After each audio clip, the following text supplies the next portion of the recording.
You are Messiah.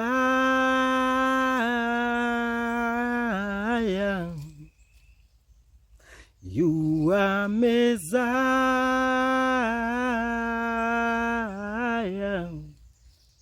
You are Messiah. Messiah.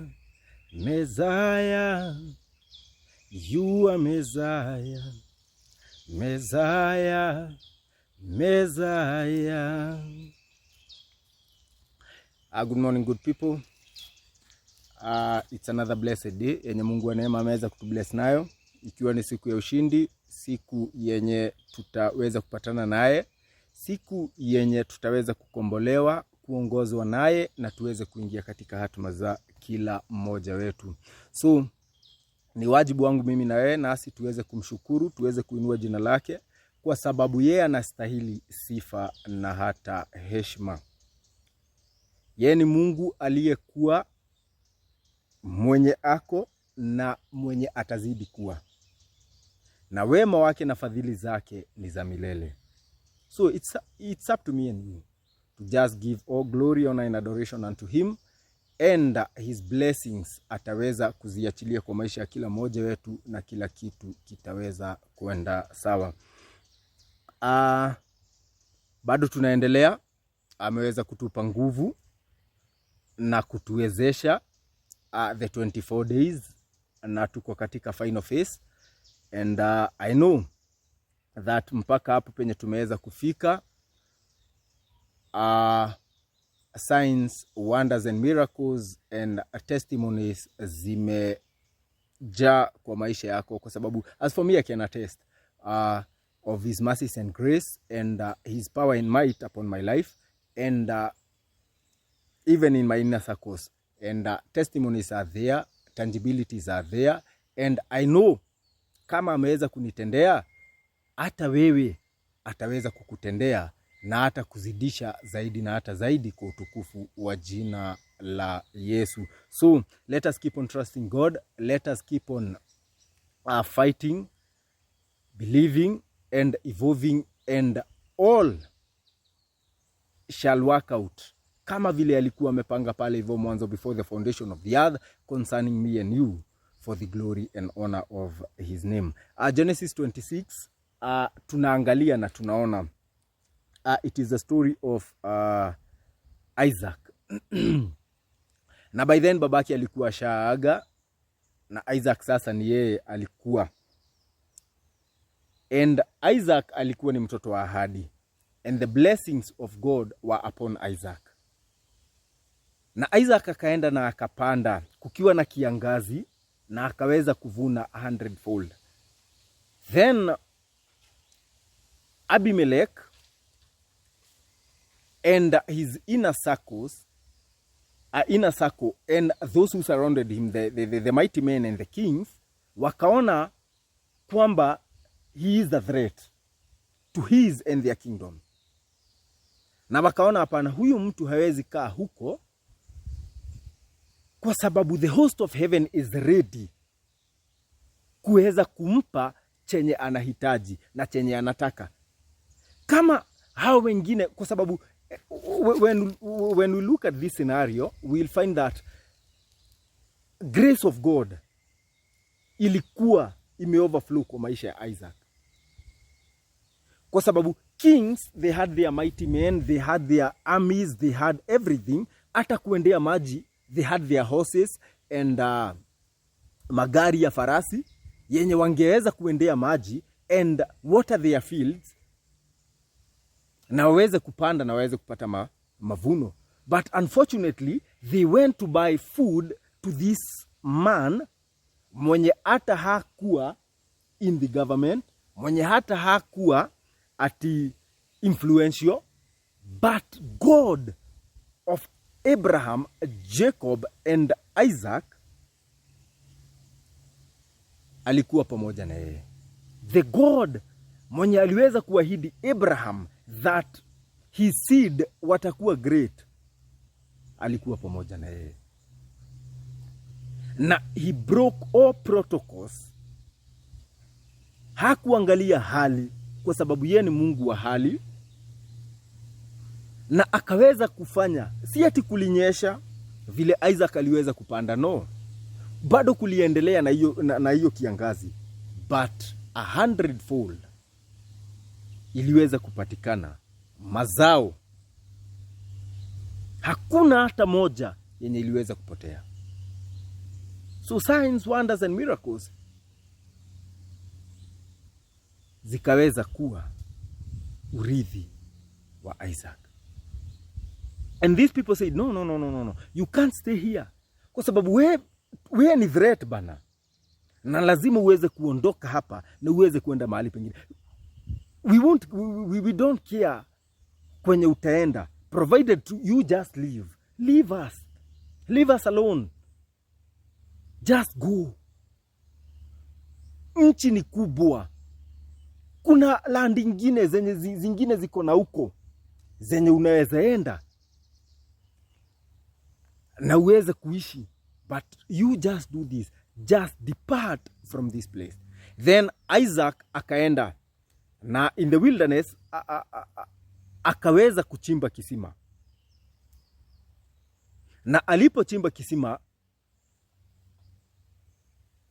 the people of Gerar, how the herdsmen of Gerar wakaweza kucontend na his herdsmen, wakasema hicho kisima ni chao, naye Isaac akaweza kuondoka na akakiita Eseki. Why? Eseki meaning contention, because they contended with him. Then he went and dug another well, and those people wenye walikuwa wa huko waka contend, yani wakakuja na wakasema hicho kisima ni chao pia, na akakiita Sitna, meaning enmity. Then he went further and dug another well, and hawakubishana na yeye, hawakusukumana, they didn't contend with him, and he called that well Rehoboth, meaning room. Then from there he said that ataweza kupanuka na ataweza kuprosper, kwa sababu the battles zenye alikuwa ameweza kupigana ameshashinda. In life kila mtu anakuanga na purpose, na Mungu alipokuleta hapa hivi duniani alikuwa amekusudia pale hivyo mwanzo, kama vile aliambia Jeremiah, mimi nilikuita nikakuteua na nikakufanya nabii wa kimataifa hata before uweze kuzaliwa. So this is your purpose, this is your divine mandate. So just adhere to the set standards, just follow the rules therein, and ukiweza kukanyangia katika this foundation of your purpose, kama kweli utaweza kupata ushindi. And influence, favor, grace, blessings, everything ziko tied na your purpose.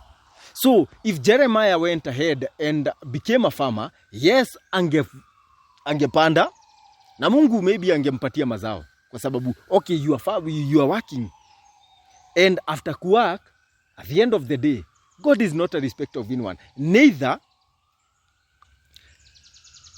ati kwa sababu aliachilia hicho kipawa. The gifts of God are irrevocable, kwa sababu ameachilia. Unaweza fanya ama ukose kufanya chenye alikuwa amekusudia uweze kufanya nazo, na hata itisha.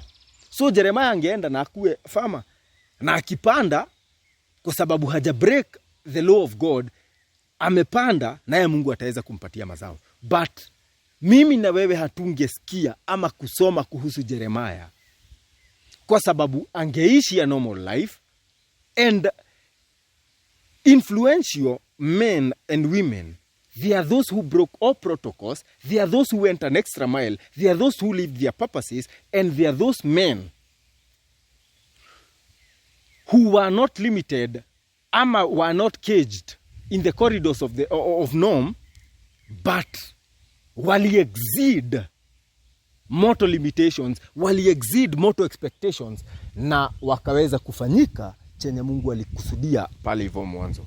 So mimi na wewe siku ya leo lazima tuweze kujua ati kwamba tukiwa katika haya maisha lazima nasi tuweze kuishi our purposes, so that chenye kilinakiriwa pale hivyo mwanzo kwa vitabu zetu tuweze kukiishi na tuweze kufanyika that original version yenye Mungu wa neema aliweza alikusudia pale hivyo mwanzo. But we have to understand this. Kuna vita. Kwa sababu shetani anazunguka hapa hivi duniani like a rolling lion, akiangalia mwenye anaweza devour. Shetani yako ready kuweza kupigana na mapenzi na makusudi ya Mungu juu ya maisha yako, ili usiweze kufanyika hicho chenye Mungu alikusudia uweze kufanyika. Shetani yako ready kuweza kupigana usiweze kuingia katika that divine relationship that will lead to that divine marriage,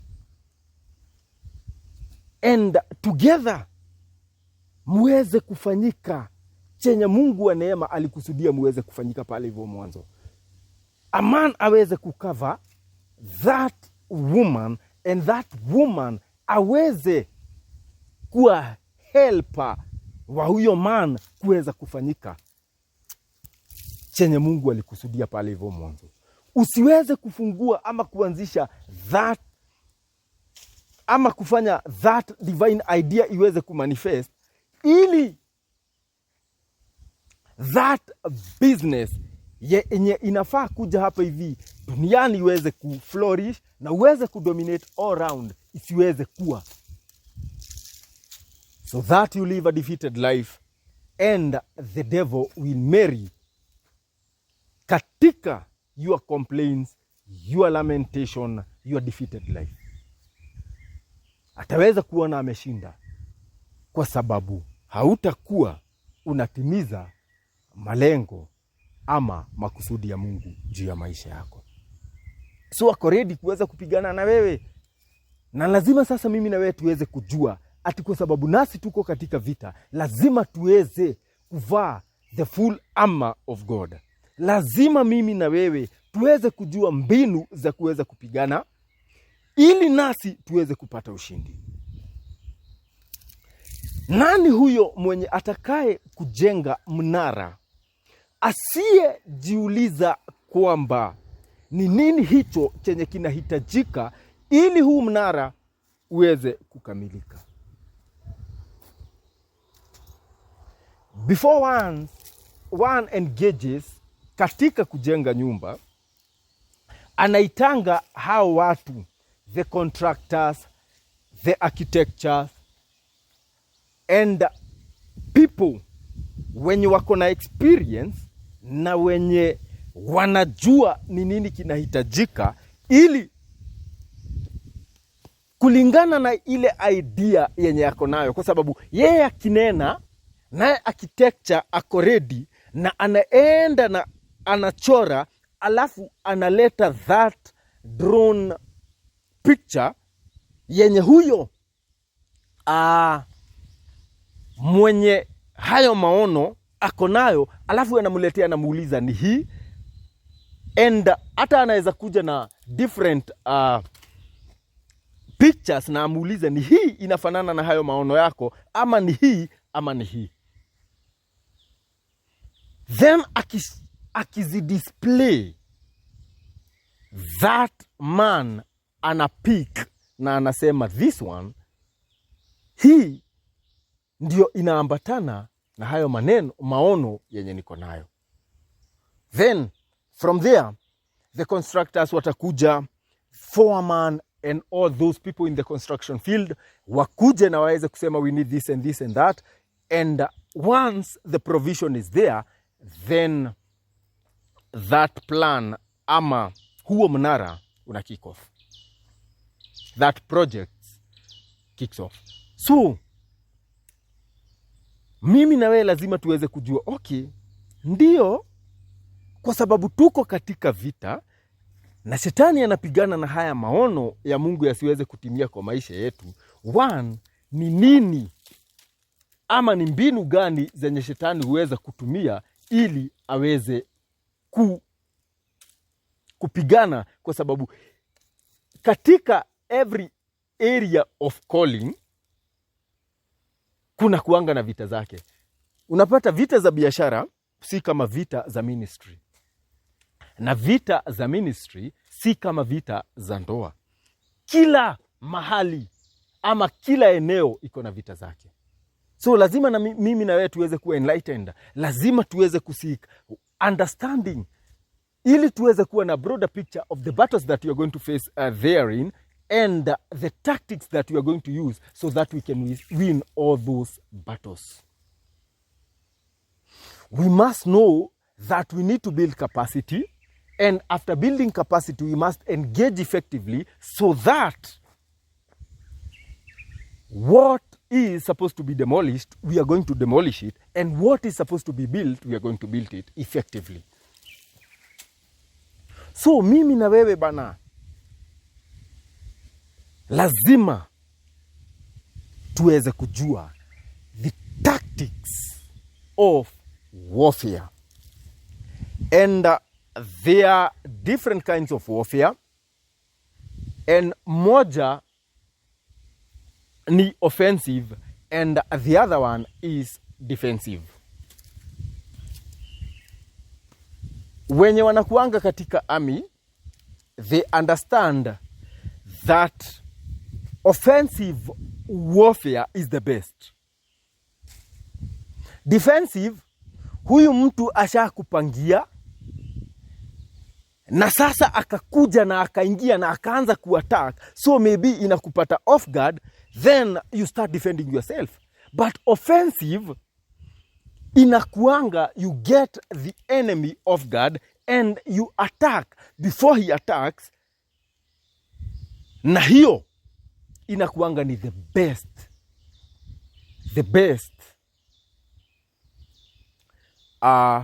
strategy of warfare.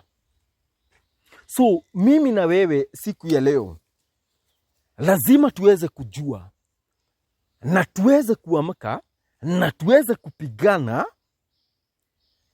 kwa sababu ya mapenzi na makusudi ya Mungu juu ya maisha ya kila mmoja wetu, kwa sababu ya maono yetu. Hebu angalia mtu kama Hana, yeye aliweza kupigana vita offensive. Aliweza kwenda katika altar before Samuel was born. He prayed and prayed and prayed and prayed.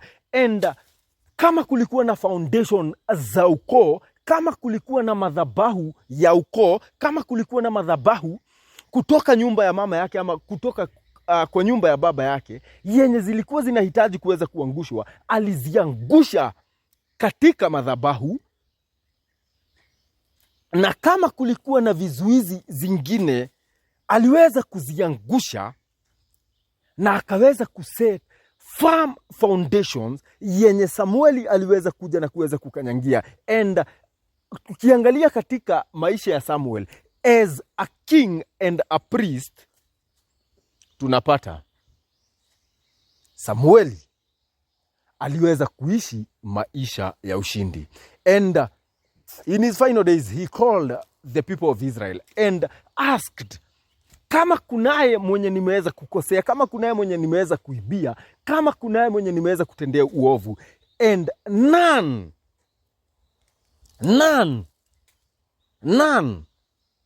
mwenye aliweza kuinuka na kusema ati kwamba umeweza kunikosea ama umeweza kunitendea huu uovu. None said so. Hakuna mwenye aliweza kuambiwa panda mbegu. Hakuna mwenye aliweza, yani doctrine ikaweza kuwa sugar coated, yani akaweza kutumia doctrine kuweza kufunga ama kuweza kutendea watu maovu, kuweza kumanipulate watu. No. Truth and justice ndizo zilikuwa ngao ya Samuel. And he lived a beautiful life, a victorious life. Influence alikuwa nayo, hakumanipulate watu so that akuwe influential. Wealth alikuwa nayo, hakuibia yoyote. And many, hata mimi na wewe siku ya leo tunasoma kupitia Samueli na tunajifunza kutoka kwake mambo mengi. So mimi ni siku ya leo lazima tuweze kujiuliza, yes, we are living our purposes, but are we living in accordance with the purposes and the will of God upon our lives and destinies? Ama tushajitengenezea tu njia twetu kwa sababu maybe tumeona Mungu amekawia, ama kwa sababu maybe tunaona ni kama life inaenda polepole and we need to speed up. So siku ya leo, kama tulikuwa tumezama katika mambo mengine, ama kama tulikuwa tumeondoka katika zile njia za kiungu, ni vizuri sana mimi na yeye tuweze kurejea, ili na yeye aweze kutupatia muongozo mpya, aweze kutumwagilia mafuta mabichi, na aweze kutupatia neema mpya, na sisi tutapaa juu angani like eagles and fulfill our mandates.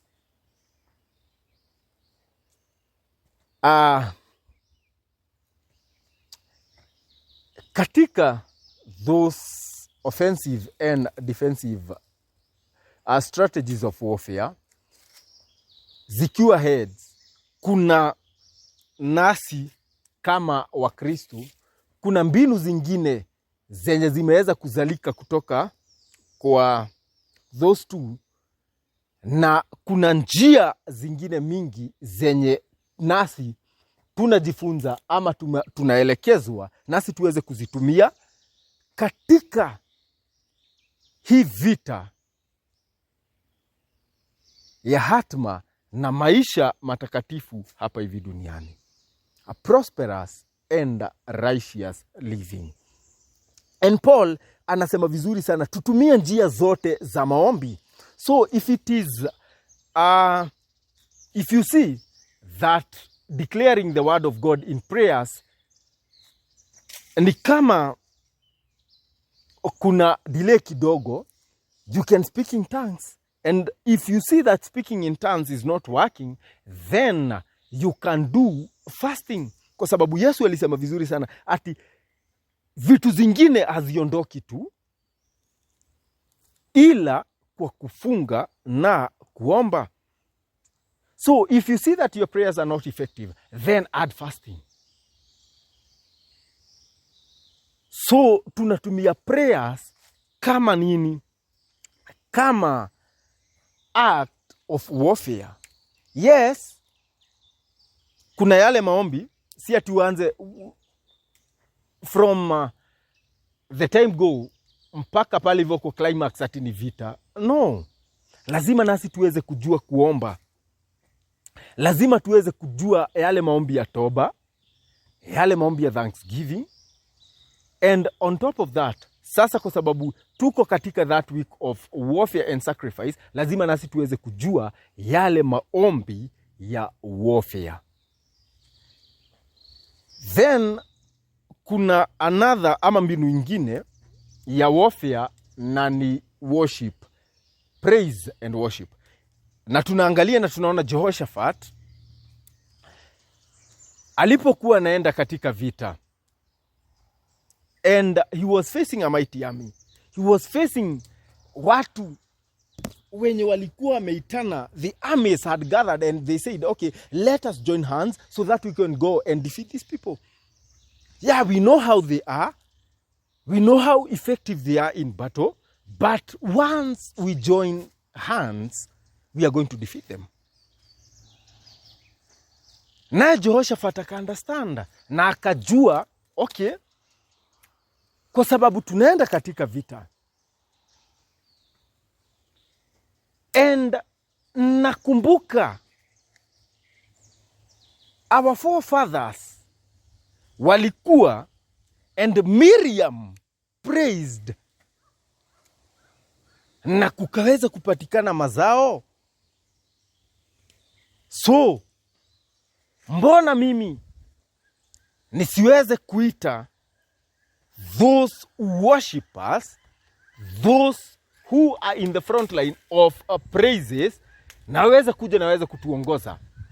Na walipofanya hivyo, their enemies wakachanganyikiwa na wakaanza kupigana wao wenyewe kwa wenyewe na wakaweza kuuana. So ukiona njia ya kwanza haifanyi kazi, maybe ni prayers, eka gear number 2 ya worship and praise. Na ukiona nayo hiyo haifanyi kazi, kuna njia ingine yenye inaitwa sacrifice. Nayo hii sacrifice inafanya kazi namna gani? Mungu anasema tukileta ama tukipeleka dhabihu zetu kwa nyumba yake, then what will he do? Ataweza kuinuka and be a judge against all sorcerers and witches. So hii njia ya sacrifice, and that is why unapata hata wenye wanaenda pale hivyo kwa uchawi, uganga, ushirikina, wenye wanaenda kwa wanaabudu miungu mingine, the devil worshippers and all, those followers of different kind of cults, they understand the art of sacrifice, kwa sababu wanafunzwa the mysteries therein, and wanajua vizuri sana.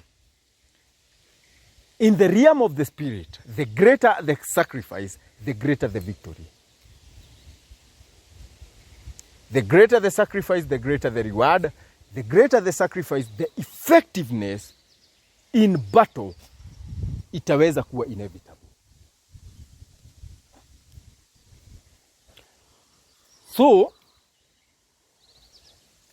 and this art of warfare inakuanga effective sana sana sana sana sana this way, kwa sababu tunaona what you are going to do. Wewe ni kuenda kuinua dhabihu katika madhabahu, but lazima mimi na wewe tuweze kujua ati kwamba sio katika kila madhabahu. If you are living a righteous and holy life, lazima nawe uweze kuwa na a righteous and holy priest mwenye yako juu yako, and a righteous and holy altar.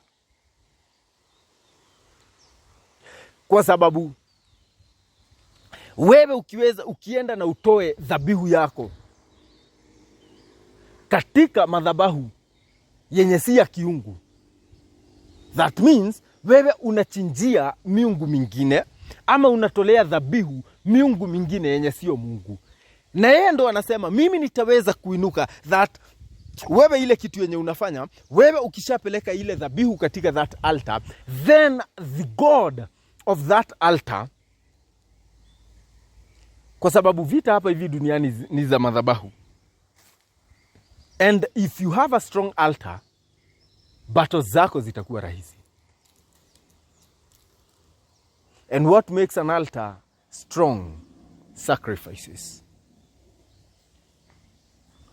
So ukitoa dhabihu katika madhabahu ya kiungu, then ile kitu yenye inafanyika, vita inaondoka kutoka kwako na sasa inaenda kwa Mungu. Na kwa sababu anasema vizuri sana, nalo neno langu halitatoka kwa kinywa changu na lirudi bure, kama halijatimiza lile kusudi lenye lilikuwa limekusudiwa liweze kutimiza. Haliwezi rudi bure. Then Mungu anachukua mahala pako na anaanza kupigana na wenye na chenye kinapigana na wewe. Na kwa sababu vita ni za madhabahu, na hii madhabahu imeweza kuinuliwa Mungu, nayo hii madhabahu inakuwa na nguvu, inakuwa na sauti, na kuanza kuangusha madhabahu mengine yote, iwe ni ya divination, iwe ni ya uchawi, iwe ni ya uganga, iwe ni ya ushirikina. As judgment is passed kwa sorcerers and witches in your life, victory nayo inapatikana kwa maisha yako. So wewe ulipolala, it is written ati nao walipolala, naye ule mwovu alienda na akapanda magugu, na ndo haya magugu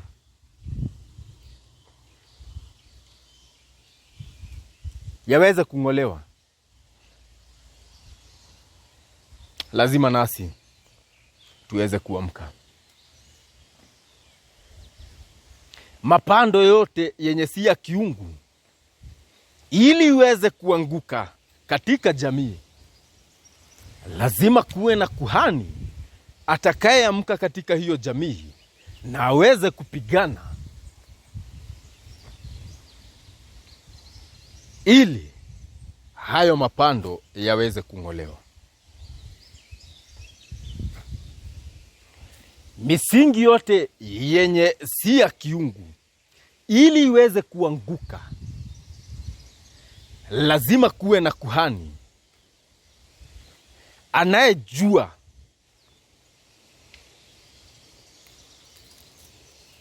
the strategies of warfare, ili nao wenye katika hiyo jamii waweze kukombolewa, waweze kuokolewa, na waweze kuishi maisha kama vile Mungu alikuwa amekusudia pale hivyo mwanzo. There are so many evil exchanges in the altars. Kuna mishale mingi sana yenye inatupiwa watu kutoka kwa madhabahu, na kuna vifungo mingi sana zenye watu wanafungwa kutoka kwa madhabahu, kwa sababu kuhani ama nabii akitoka katika zile njia za kiungu anakuwa mchawi. Ya munabii agegwa atuikaga murogi. Na no muhakanie nawe muthenya wa muthi twiyurie, tukoragwo thi ya arogie kana twithi ya anabii? Tumepandwa katika misingi ya mitume na manabii.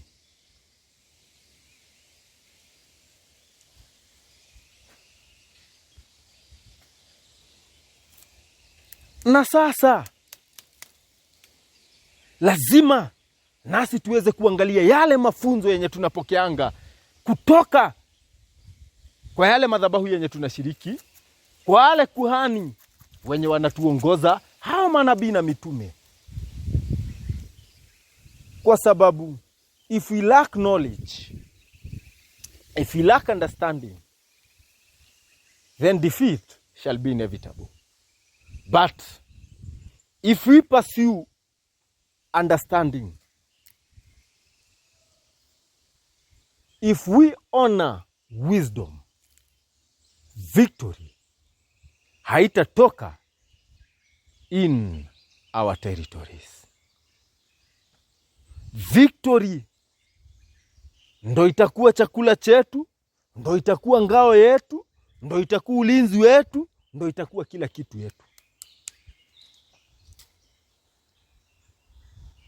So today, my brothers and sisters,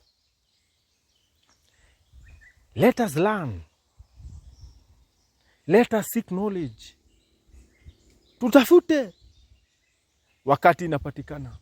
Tutafute Mungu wakati anapatikana, kwa sababu yeye ndo anatupatia hekima ya kuweza kuishi maisha matakatifu na maisha kikamilifu kama vile alikusudia pale hivyo mwanzo, kwa sababu he is the one, he is the author of our lives. He is our creator and he knows well, hata before, hata zaidi ya vile mamako na babako wanakujua. Yesu alikujua, mamako ndo alikuzaa na akakulea, na anajua aka kagira ngo aka gatiha kagwa macuru aka gira ngo hanini uguo gatheruka gutheruka gaciamuka guciamuka gakuhiukiru. Anajua aka nako ngiro ona geta guoko ugu geka nini ni gakiri gatiaragia no gukira tu gakira gatienda maundu maingi. Anajua, but Mungu anasema hata nywele za kichwa chako, the number ya nywele zenye ziko kwa kichwa chako anazijua. So there are so many things zenye hata mimi na wewe hatujui kutuhusu, but God knows. Na tukitafuta uso wake atakuwa anatufunulia bit by bit by bit, na sisi tunaendelea kupata hiyo hekima na mbinu mpya na zilizo na nguvu zaidi za kuweza kupigana na kuweza kuishi kama vile alikusudia pale hivyo mwanzo. So today, as we keep on fighting, as we keep on pushing, wacha tuweze kuangazia katika hizi mbinu of warfare so that we can fight effectively and victory shall be inevitable. So may the Lord bless you and keep you. May the Lord shine his light upon you and be glorious unto you. And until we meet again, shalom, shalom, shalom. Rwĩmbo rwainirwo nĩ Jehoshafatu, rũigĩtukane rũigĩte mengana, kuona watambũrũkia guoko gwaku. Rwĩmbo rwa ũhotani no nginya rũinwo. We Ngai nĩwe werire Samueli atĩ ndũtĩagĩra andũ maũthĩ, kuona atĩ nĩ wahũthĩrire Musa ona korwo arĩ rũrĩmĩ rũritũ.